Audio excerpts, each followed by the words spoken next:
thiam le thei na rin chana I rong bol ve katum chang te hia I telova eng ma lo kani ka shiat na min chiat fova ka lo mual phole chi nang fak na tur hia a strawberry pusi lam ve che ka ka a moi berita ma se itana ting zo lan tur che kan nei lo tin lung klom fak na ka plan che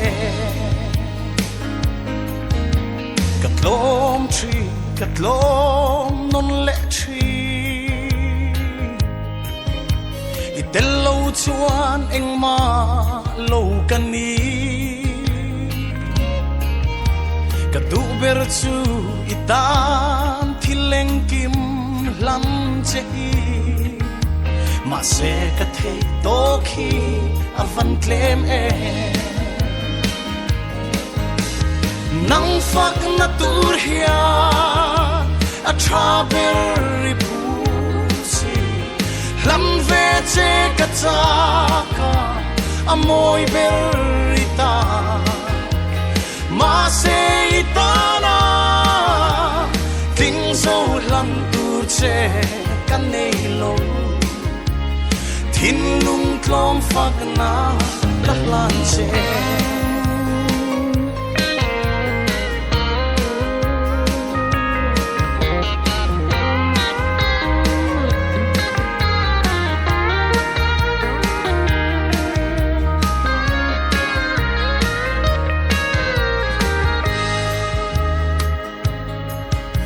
an thiam thil moing an fak che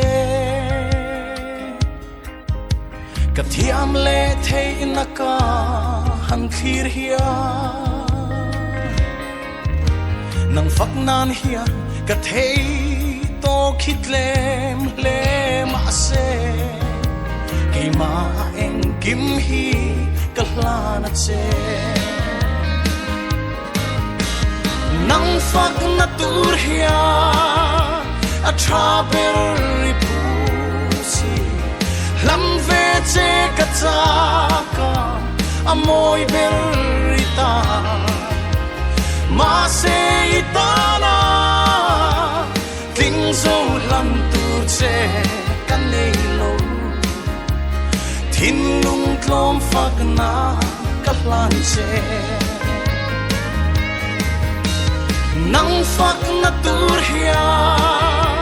a strawberry pusi lam ve che ka a moi berita ma se itana ting zo lam tur che kan nei lo tin lung klom fak na ka plan che tin lung klom fak na ka hlan che